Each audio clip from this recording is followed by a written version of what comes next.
Je vais avoir la chance incroyable de retrouver le témoin qui a vu à 2 reprises un animal effrayant fin 2023 et en mars 2024 et qui, selon toute vraisemblance, s'apparenterait à un loup-garou qui est appelé aussi Dogman aux États-Unis. Les témoins sont de plus en plus nombreux aujourd'hui et osent parler de cet animal non répertorié grâce aux réseaux sociaux. Cette personne m'a fait pleinement confiance, je l'en remercie, au point de témoigner à visage découvert, car comme dit mon témoin, eh bien, ce qu'il a vu, il a bien vu, et rien jamais ne pourra lui enlever cette vision terrifiante. La deuxième fois, j'ai eu pas. Oui, j'ai eu une masse noire, un truc, mais alors, mais jamais j'ai ça. Voilà, là, j'ai eu peur.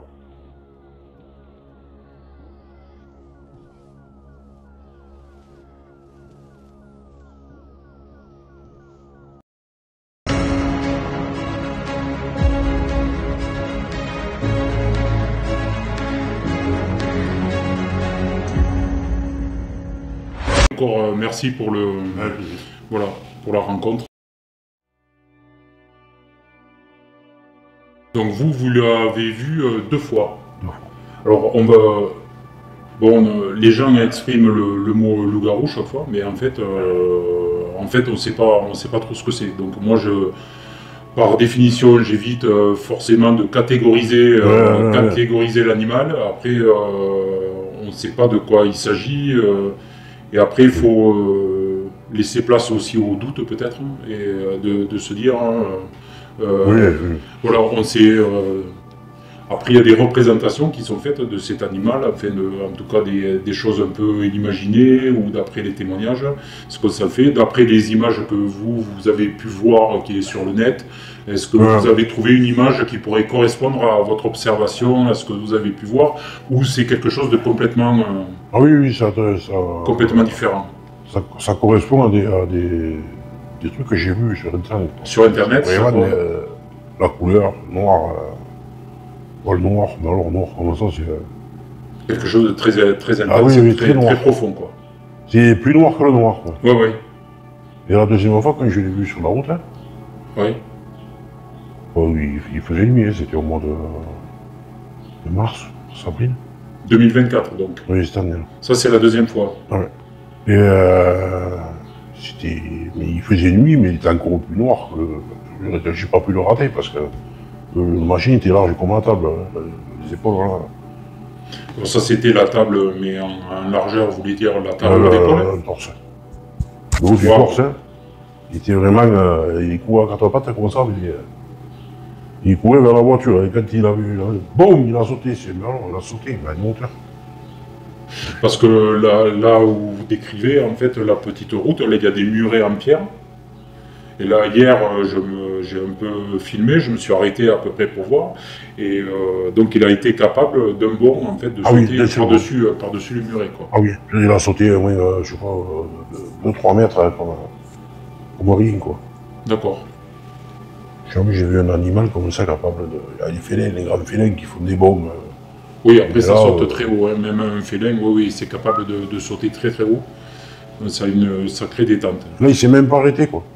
Moi, j'avais la voiture là, il a fait comme ça. Hop, il a fait ça. Et là, bam, boum, il a sauté. Donc vous l'aviez en face, quoi. Ouais. C'est ça. Je vais arriver. Donc là, vous alliez au boulot le matin, c'est ça? Ouais, j'ai juste l'entrée du village, un peu avant. D'accord. J'ai pas vu ça à la tête, hein, s'il avait la tête baissée comme ça. Et il courait à fond, quoi. Ouais, j'ai vu un peu les oreilles, mais là, il était baissé, il courait, quoi. Il courait vite, hein. D'accord. Donc, oui, s'il échappait ou il allait quelque part, ou il traversait peut-être la route aussi. En général, les animaux, quand ils traversent les routes, ils vont quand même assez, ils s'attardent pas, ils vont très très vite. Donc, ils venaient du petit bois, certainement. En fait, ils traversaient. Donc, en fait, c'était dans l'axe du trou du météore, là, c'est ça? Oui, c'est toute cette zone-là. De toute cette zone. De cette zone derrière. Parce que la première fois où je l'ai vu, c'était dans un bois là-bas. Ouais. C'est pas loin du trou du météore. Donc la première fois, vous l'avez vu dans la même zone, en fait? Oui, mais un peu plus haut. Derrière, là-bas. D'accord.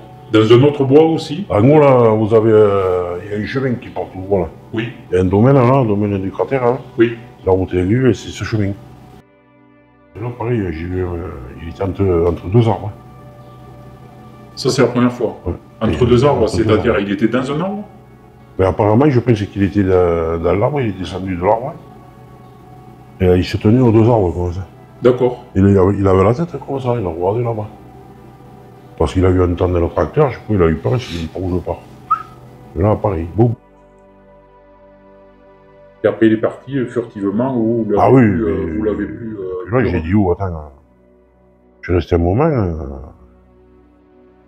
ça fait bizarre, hein. Il était de profil, j'ai vu le museau, j'ai vu les oreilles, le museau, les poils, tous les poils. Le poil du haut, là, le poil du torse, les oreilles, il avait le museau long, une machine comme ça. Et merde, alors. J'ai pas vu les dents, mais je l'ai vu. D'accord. Ça a duré. Une fraction de seconde. Oui. Et de suite, pouf, il est parti. Et là, je suis resté un moment et j'ai dit, oulala. J'ai dit, pourtant, j'ai rien fumé, j'ai rien. Ouais. Vous étiez au boulot en plus. Ouais. Donc voilà. C'est votre regard qui a été attiré. Vous étiez où par rapport à lui? Et moi, j'étais avec le tracteur. J'étais en train de manœuvrer. Je reculais. Comme ça. Oui. J'ai tourné la tête. Hein. Ah oui, d'accord. J'ai tourné la tête et j'ai dit que je suis ça. Ah ben merde. Et lui, il vous a vu? Non. D'accord, il faut regarder autre chose. Il a entendu le moteur, l'engin, peut-être. Il a eu peur. Mais c'était un truc qui était grand. Hein. Tu vois, il était debout. Donc en fait, il était positionné entre deux branches, Ouais. dans un arbre. Et après, la dimension, c'est quoi pour vous? C'est une hauteur d'homme? C'est un peu plus? Celui-là, il devait faire au moins la taille d'un homme. Hein. Un homme assez grand, quoi. Je veux dire, Attendez, vous dites celui-là. Ça veut dire que c'est pas le même? Comment? Vous dites qu'il y en avait deux? Non. Le premier, celui-là, je veux dire, le premier. Ah, le premier, mais c'est pour vous, c'est le même ou ça en est un autre? Je pense pas parce que le premier était plus fin. Il était plus fin, plus grand, plus fin. Celui-là était plus massif. Pour ce qu'il y a le mâle et la femelle, hein, je sais pas. Ah putain, oui. Alors, le second, il était master. Hein. Le premier, il était assez fin. Il devait faire, je sais pas, 1m80, la hauteur du mec. De non. Ouais. Ah, ouais. D'accord. Celui-là, je sais pas, parce que je l'ai vu, il était accroupi, il courait, je sais pas s'il était pas plus grand, parce que lui... Et là, la deuxième fois, j'ai eu peur. Hein. Ah oui. Ouais, j'ai eu peur. J'ai vu le truc, j'ai fait comme ça, j'ai dit, en plus, je l'ai vu, il est arrivé, je sais pas comment il était, hein. Il devait être un peu 50 à l'heure. Et bam, il s'est volé, comme je sais pas quoi. J'ai même pas eu le temps de le voir, il a giclé, mais alors... C'est impressionnant, hein. J'étais là, j'ai dit, oh, oui, ça fait 2 fois. Là, j'ai eu la trouille, là. Ça fait peur parce que, bon, je sais pas, parce que toutes les histoires qu'on raconte, les films, le cinéma, il y a toujours, ça aide pas. Oui, ça aide pas. Mais on a toujours la crainte, quoi, parce que c'est des trucs qui là, c'est du réel. Ouais, voilà. Le truc, c'est ça, c'est que là, vous l'avez vu pour de vrai, quoi. Voilà, deuxième fois, j'ai eu peur. Hein. Alors là, j'avais peur. Hein. Et j'avais été à pied, là, je sais pas, mais je crois que je me faisais dessus. Hein. D'accord. Vous avez senti vraiment que c'était quelque chose d'assez sauvage, d'hostile, comme pourrait être un fauve Hostile, je pensais pas, parce que, je sais pas, il y a l'impression qu'il fuyait. Oui. Il a eu peur de la voiture, je sais pas. Hostile, je pense pas, mais bon, vu le gabarit, si j'en voyais un pas loin, je sais que j'aurais peur, quoi, parce qu'on ne sait pas ce qui peut lui passer par la tête. Hein. Ok, mais aujourd'hui, vous travaillez toujours dans le secteur, vous le vivez, on peut se tutoyer après. Oui, pas de problème. Tu le vis aujourd'hui, tu le vis comment, quoi, le fait de travailler quand même dans le même secteur? Est-ce que c'est constamment dans tes pensées? Comment tu le vis, ça? Moi, j'ai accepté. Ouais. J'ai dit, c'est un truc qui existe, il faut faire avec. D'accord. Et l'autre fois, j'étais de l'autre côté, mais bon, en face de cette zone. Je faisais du chemin. Avec le tracteur, c'est pareil, j'ai entendu un boucan dans les broussailles. Mais c'était pas un lit, après, c'était quelque chose de... Est-ce que le machin, il m'a vu, du temps, ça doit être lui, je sais pas quoi. Là, j'ai rien vu du tout, j'ai entendu du bruit. J'ai pas entendu grogner, ni rien. D'accord. Mais là, la deuxième fois, j'ai eu peur. Oui, j'ai eu une masse noire, un truc, mais alors... Wow. Il courait comme ça avec les mains là par terre. Mais j'y voyais même pas les mains tellement il allait vite. Il a fait ça. Mais ça courait vraiment comme un fauve. Ouais. Voilà, ça se déplaçait comme ça, comme pouvait se déplacer un tigre, un guépard, ou voilà. C'est quelque chose qui se déplace comme ça. Il a fait 2-3 pas, et il a vu la voiture, et boum, mais là il a sauté. Il a sauté, j'ai même pas... Ça s'est fait un éclair, quoi. Une souplesse, un truc... un ressort encore. Mais alors, il est parti, mais il est monté. Là, il est monté d'un bond, quoi. D'un bond, il est passé dans les bois. Mais jamais j'ai ça. Voilà, là, j'ai eu peur. Là, j'aurais été en vélo, je pense que... ça fait peur. Il y en a des fois qui vont dormir dans les bois. Ou... Là, c'est pas quelqu'un qui se transforme, c'est un animal qui est comme ça. Oui, la preuve, toi, tu l'as vu. Donc, ça n'a rien d'humain, quoi. Bon. C'est un animal qui vit au monde comme ça, de cette forme. Avec des biens, avec... Donc, tu as réussi à avoir quand même un peu ses pattes ou pas du tout? Ben, les mains, j'y ai un peu vu, mais comme il allait vite, hein. Les pattes de derrière... C'est plutôt fin ou c'est plutôt les pattes de chien, de loup ou c'est... Les pattes de devant, il a... C'est des mains. C'est quand même des doigts, quoi. C'est plutôt... Ah oui, c'est des mains avec des doigts, c'est quand même... des gros doigts, quoi. Ouais, c'est fort. C'est fort, ouais, mais c'est plutôt une main, quoi. Ouais. Ah oui, c'est plus une main. Ah ouais. Et quand il court comme ça, qu'il s'attrape. Hein. D'accord. Là, il s'est attrapé, il avait les pattes derrière, boum, il est parti, comme un fusil. C'est un truc comme ça. Tu es attaqué par un machin comme ça, tu peux rien faire. Il va te surprendre, il va te prendre, c'est bon. Ah ouais, t'as dû avoir vachement peur, quoi. C'est incroyable. Le machin, il va t'arriver dans le dos, tant que tu te tournes, t'arraches la tête. Ah oui, tu peux rien faire. Non, mais de toute manière, contre un animal sauvage de ce gabarit, tu ne peux rien faire. Ça, c'est évident. Moi, la deuxième fois, j'ai eu vachement peur. J'ai eu très peur. Bon, est-ce que tu as pu en parler? Est-ce que tu en as parlé à ton père? Hein? Ouais. Lui, il m'a dit, ah ben, je ne vais pas dormir dans les bois, il m'a dit. Maintenant que tu me dis ça, il m'a dit... D'accord. Bon, lui, c'est clair qu'il t'a cru sans sourcil, et quand t'es son fils, il n'y a pas de... Il sait très bien que tu racontes pas. Ah non, je ne vais pas raconter ça comme ça, parce que je ne suis pas le genre à... Quand on voit un truc comme ça... Regarde juste ton micro, excuse-moi. Il était diffus. Ah non, c'est bon, il marche. C'est bon. Quand on voit un truc comme ça, on ne peut pas le confondre avec autre chose.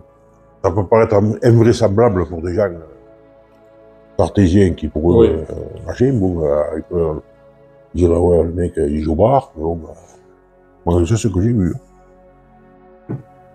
En plus, 2 fois. Bon, une fois, c'est ça. Tu te dis, bon, j'ai rêvé là 2 fois. Là, j'étais en voiture là, la machine est arrivée là, comme la poubelle là. Ah ouais. Il est arrivé là, c'était bam! Le pur, je l'ai plus. Comme il faisait nuit, il est monté à l'air, qui s'était pas éclairé. Ah putain, t'étais à 3 mètres quoi, même pas quoi. Et il dit, il va me rentrer dedans.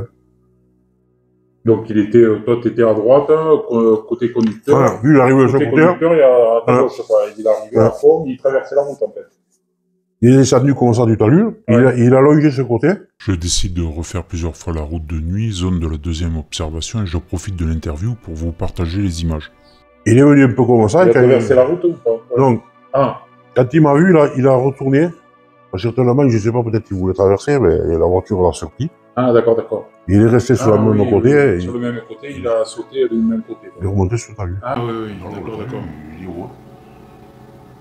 Eh ben, j'ai vu les talus, je suis allé me rendre compte, je me suis mis dans le fossé, exprès, 1m70, 1m70, et j'ai dit, voilà, le talus, il fait le double. Ah oui. Voilà, 3 mètres, quoi, en fait, parce que quand tu regardes sur la caméra, voilà, ça fait plus du double. Donc. Il a sauté 3 mètres comme... je sais pas, comme toi, tu vas sauter de marche, tu vois. Oui, c'est ça. Pour lui, c'est... Très facilement, quoi.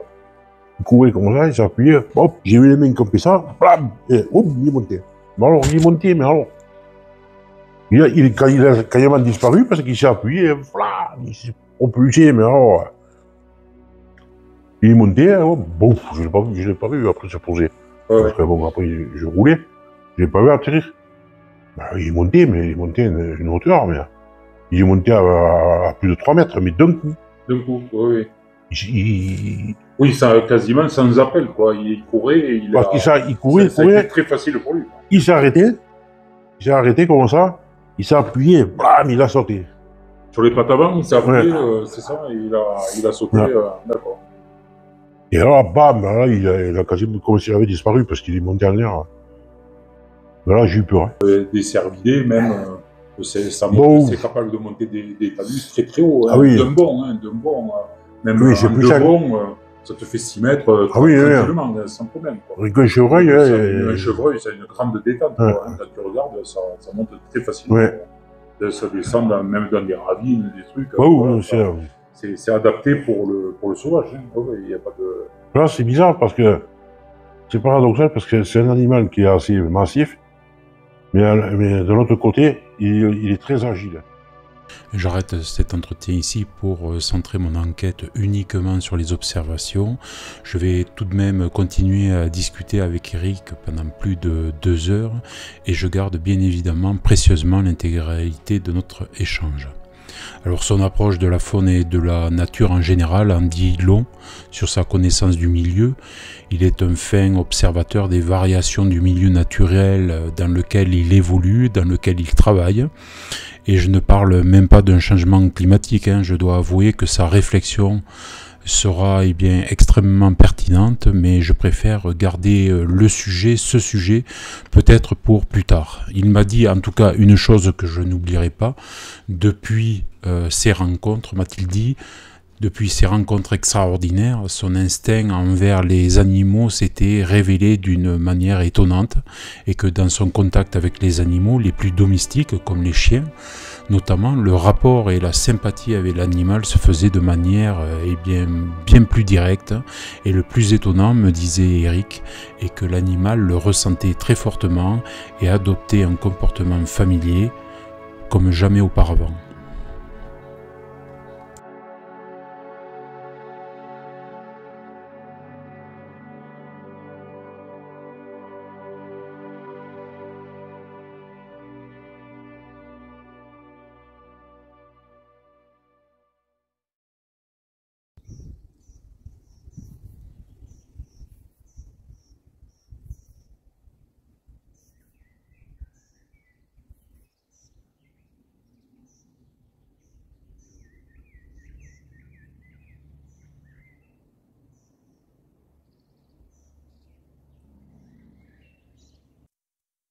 Donc,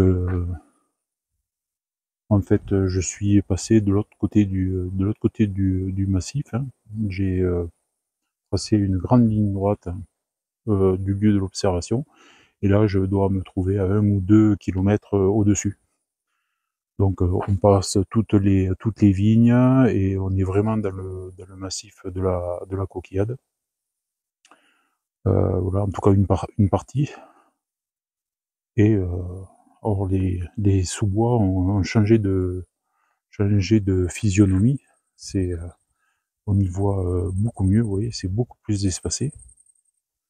Ça, c'est pas mal. Petite reconnaissance aussi pour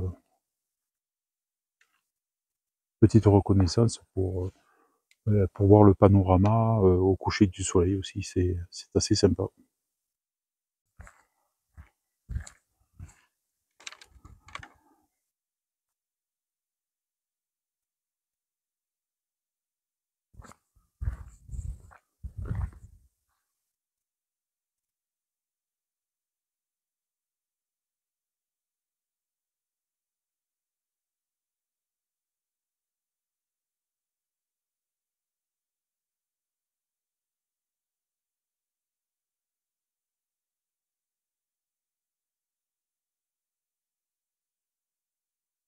Donc j'avoue qu'après son interview de la journée, on a resté beaucoup de temps ensemble. On a passé vraiment toute l'après-midi ensemble. Voilà, on a bien discuté, c'est quelqu'un d'excessivement sympathique. Et ça a été un réel plaisir de partager un petit peu aussi nos passions.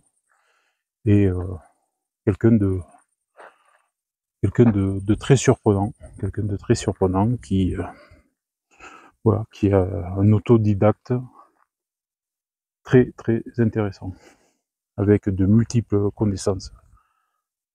Et ça a été vraiment un échange très riche, super. Quelqu'un de vraiment très très bien, avec un feeling assez exceptionnel, notamment avec les animaux. La preuve, hein.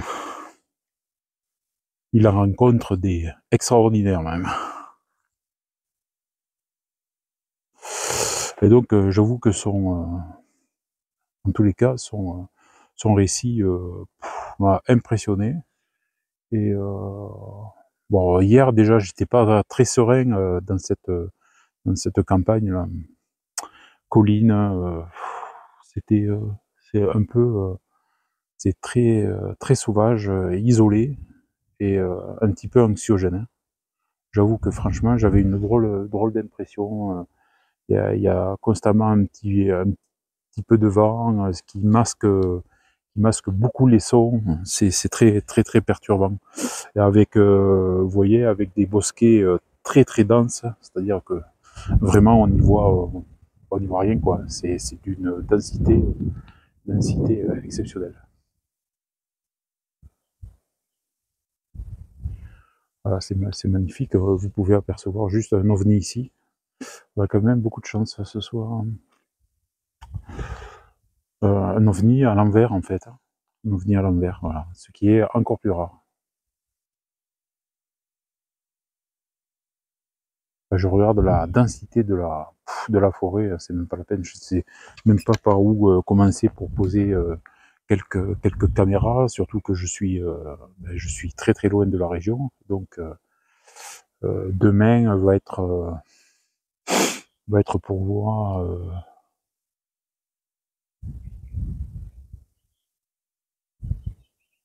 il va falloir prendre une décision, à savoir si on laisse pour quelques mois les caméras, parce que je vais pas les laisser 2 semaines et revenir. Donc là, elles vont être à poste pendant longtemps, et voilà, je pense qu'on va prendre un axe. Enfin, en tout cas, on a délimité un périmètre. On a fait ça on a pris une bonne vieille carte, et puis on m'a dit, enfin bon voilà, il m'a dit, je l'ai vu à cet endroit à deux reprises.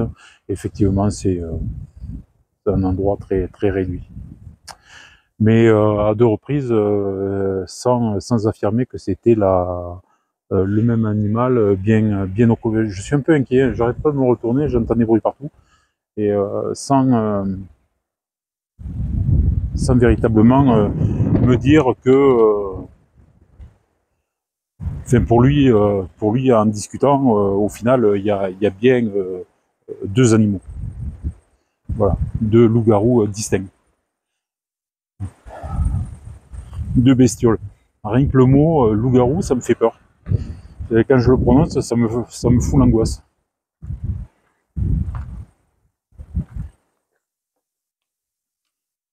Lui, enfin, c'est vraiment pas quelqu'un d'impressionnable. Là, j'ai pu vraiment discuter avec lui, le sentir. Le mec, il est gaillard, voilà. Et enfin, j'ai vu que même on le voit à l'interview, mais même en off, il a été vraiment choqué, quoi. Très très choqué.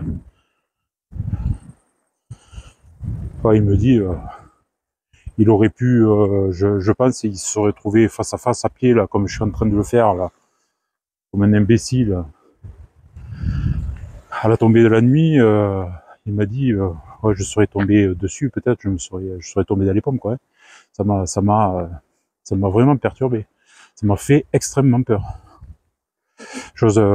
Bon, ce que je lui ai dit, j'ose même pas imaginer la réaction que je pourrais avoir. Ah ouais, crois que tu dois être au bout de ta vie, quoi.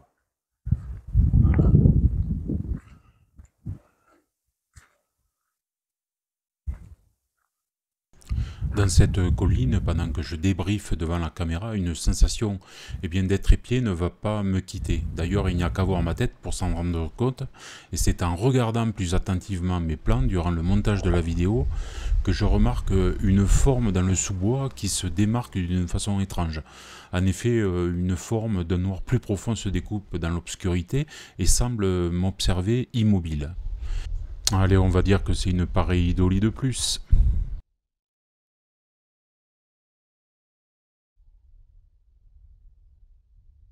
Alors ça me fait du bien de discuter avec vous, ça me rassure en même temps. J'ai l'impression que vous êtes là en direct, et quelque part, bien pour vous c'est pas faux, mais pour moi c'est complètement une illusion, puisque je suis devant ma caméra, seul, en train d'enregistrer.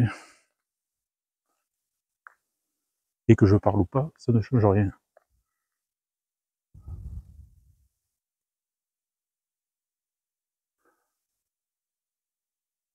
C'est un peu moins touffu, on distingue un peu plus les sous-bois, ce qui est un peu plus rassurant. En fait, je me rends compte que le fait, la densité des bois est assez anxiogène, hein, de suite. Et dès que le paysage commence à s'ouvrir, c'est beaucoup plus rassurant. On a une vision qui va un peu plus loin.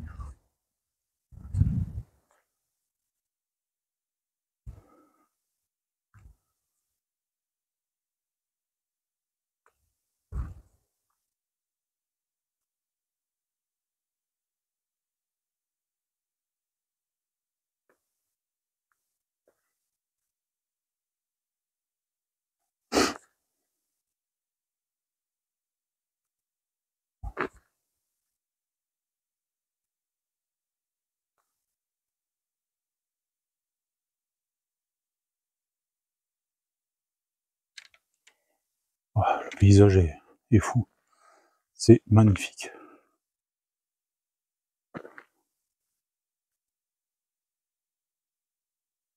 Un nuage de toute beauté, là. Il y a encore des vignes.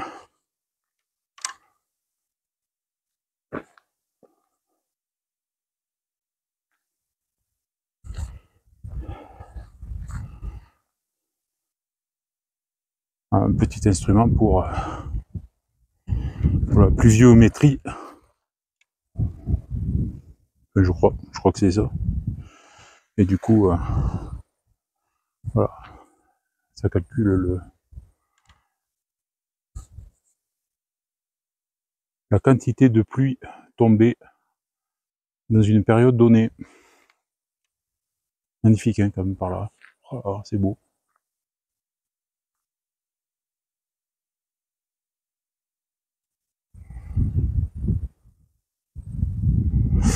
Donc, en fait, où est-ce qu'on est? Eh bien, nous, on est derrière, vous voyez, la vigne, là, petite colline avec de la vigne. Eh bien, nous sommes juste, le village est juste derrière. Donc, ouais, on a fait quelques kilomètres, là, 4-5 kilomètres, je pense. Oh, peut-être pas autant, ouais, 3-4 kilomètres.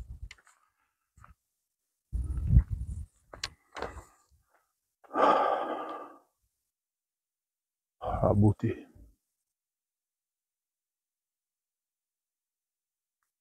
Ouais, on va se faire un petit panorama pour le plaisir.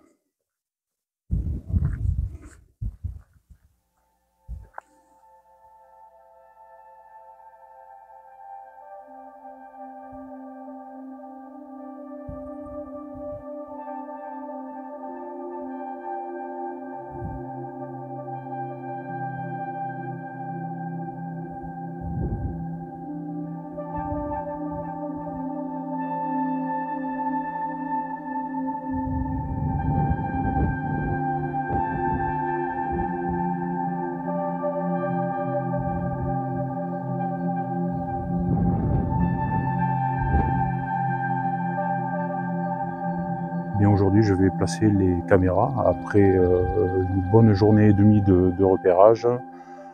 Je vais enfin les placer. Alors je ne sais pas combien exactement je vais en placer, mais en tout cas nous avons déterminé la zone, donc c'est parti. On va placer tout ça. Et elles vont y rester quelques semaines, enfin je pense même quelques mois, et nous verrons bien. Allez, c'est parti. Bon, ça y est, première caméra positionnée, la CocoCam 3. J'ai enregistré sur le logiciel position GPS. Allez, on va placer la deuxième. Bien, on va essayer de rejoindre ce bois là. C'est vraiment dans la zone que l'on a définie. Donc ça a l'air très très dense, et juste le petit bois que je viens de traverser pour poser la première caméra, c'est hyper dense, quoi. Tous les arbres sont les uns sur les autres. C'est très difficile à passer. Il faut s'accroupir. Enfin, c'est pas évident. Donc bon, celui-ci, à mon avis, c'est pas du gâteau. Allez, on va voir ça.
Voilà, la saignée au mur, est installée juste là.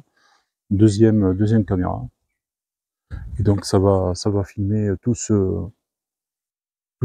cette zone de passage. C'est peut-être pas mal.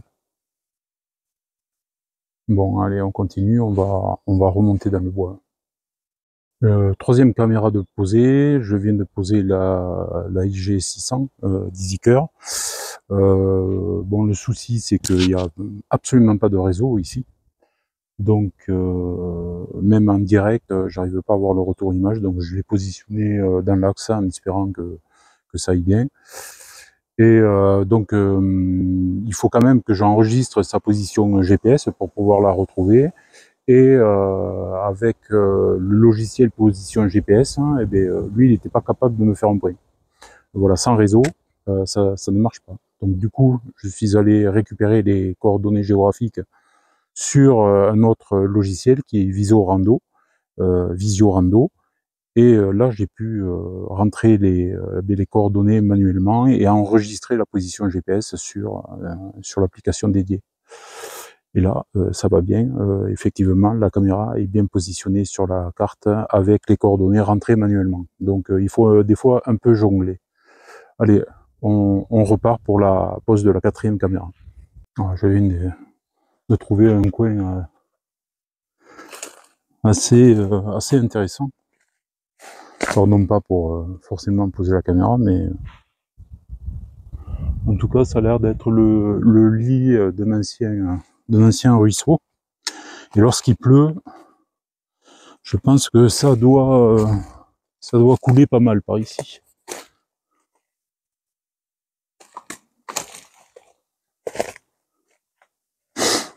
Vous avez tous les anciens murets. Alors là, on est vraiment dans le bois. Et des fois, je me rends compte que ça sert un petit peu de dépotoir, malheureusement. Donc, faut s'éloigner le plus possible de ça.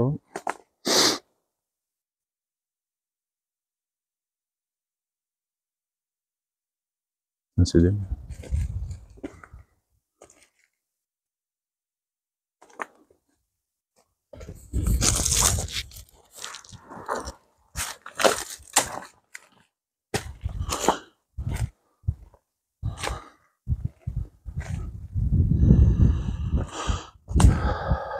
On va remonter un petit peu dans le bois là.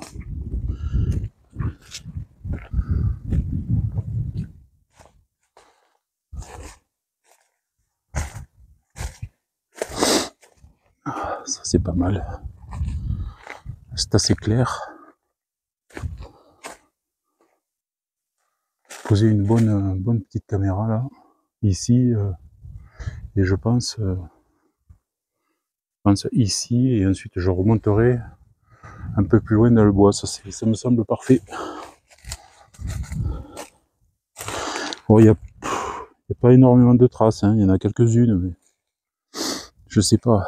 J'ai pas, même à la caméra thermique, je me suis un peu baladé quand même dans les vignes, en lisière des bois, et j'ai pas vu grand chose, hein. C'est quasiment rien, quoi.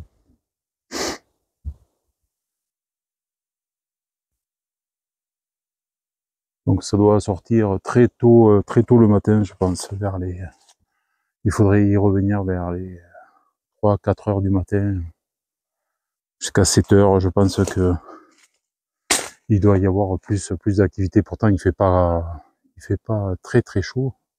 C'est pas la folie. Quatrième caméra posée, la IG200. Donc pareil, même méthode, on rentre la position GPS manuellement et bon, apparemment ça marche bien. Donc je vais essayer de couvrir au maximum ce petit bois qui lui est convenable pour placer des caméras. Les arbres sont un peu hauts, donc ça va, pas très bas en tout cas. Et voilà, je vais arpenter le bois, je vais en placer, je pense, je vais en placer une autre pas très loin d'ici. Cinquième caméra posée. Voilà, même condition, je rentre les coordonnées à la main. Et il me reste 2 caméras dans le sac, les 2 dernières CocoCam que je vais placer dans le prolongement du bois. Voilà, le parti pris c'est de prendre un bois qui est vraiment dans l'axe de l'observation et de couvrir à peu près tout le bois. Voilà, avec le peu de caméras que je dispose, hein. Il en faudrait 10, 20 fois plus, mais voilà, déjà ça sera un premier coup là, on verra comment ça se passe et ce qu'on peut attraper avec ça. Déjà on verra un petit peu la faune environnante, est-ce qu'il y a autre chose que des sangliers, peut-être quelques cervidés, mais bon, rien n'est sûr là. Et peut-être autre chose. Voilà, sixième caméra de poser, la CocoCam 1.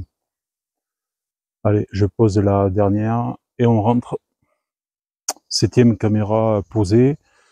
Voilà, je vais la fermer, je vais l'armer et terminer. Je rejoins le chemin et je retourne doucement au bercail. Alors petite impression, pas rassurant du tout, ces petits bois. Il y a beaucoup de vent, on n'entend pas du tout les sons. Si un animal s'approchait, on n'arriverait pas franchement à l'apercevoir ni à l'entendre. C'est très touffu, assez dense. Voilà, assez peureux. Bon, encore heureux, on est en pleine journée, donc ça va. Bon allez, j'arme cette caméra et puis on part d'ici. J'ai enregistré toutes les positions, à la fois pour les coordonnées avec Visio-Rando, et ensuite j'ai transféré toutes ces coordonnées pour chacune des positions des caméras sur position GPS. L'application que je vous avais présentée qui m'avait été conseillée par François. Bon, en même temps je vous parle, j'essaie de pas tomber là. Hop. Voilà, un petit muret, donc donc le village est là et j'ai essayer de couvrir à peu près ce petit bois, ce périmètre, avec un bois qui se trouve en amont, avec une seule caméra malheureusement, mais c'est un tout petit bois traversant. Donc voilà, j'ai vraiment pris, je crois qu'on n'est pas trop mauvais. J'ai pris vraiment, donc le trou du météore se trouve par là-bas, et l'entrée, voilà, le village est ici, et donc voilà, je suis quasiment à l'entrée du village. Donc j'ai essayé de respecter au maximum, avec le peu de caméras que je possède, de quadriller un petit peu ce passage. Voilà, maintenant on croise les doigts, et peut-être, bon après c'est le jeu, hein, c'est l'aventure, hein, sur ce genre d'enquête. Voilà, il faudrait une armada de caméras à peu près partout pour essayer de capturer quelque chose qui est apparemment un animal extrêmement furtif, qui a l'art du camouflage à coup sûr, nocturne, même s'il a été aperçu par 2 fois la journée, une fois à 10h, une fois à 7h, 7h30 du matin. Donc voilà, et c'est vrai qu'on se posait avec Eric la question de savoir, il avait peut-être un rythme biologique particulier sur les époques d'hiver jusqu'à la rentrée du printemps.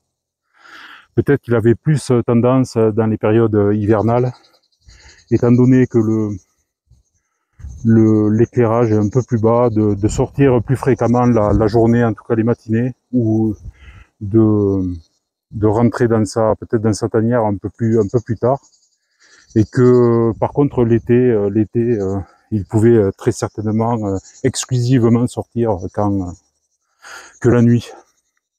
Ça c'est pas mal comme réflexion. Je pense que c'est possible qu'il soit sur ce genre de rythme. En plus, apparemment, il y en aurait peut-être 2, donc 2 fois plus de chance.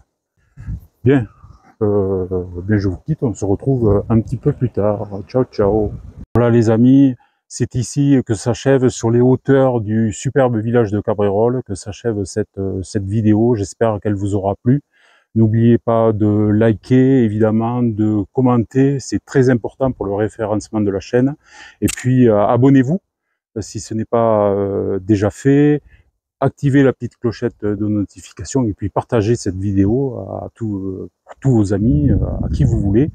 Moi je vous dis à très bientôt, dans quelques mois, pour je reviendrai récupérer évidemment les caméras de surveillance, et j'espère à cette occasion rencontrer à nouveau le témoin Eric, afin que nous puissions partager avec vous les images un petit peu en direct qu'auront enregistré les caméras. Donc ça serait vraiment sympa à faire. Et bien, quant à moi, je vous embrasse très fort à toutes et à tous, et je vous dis à très bientôt pour une nouvelle aventure. Ciao!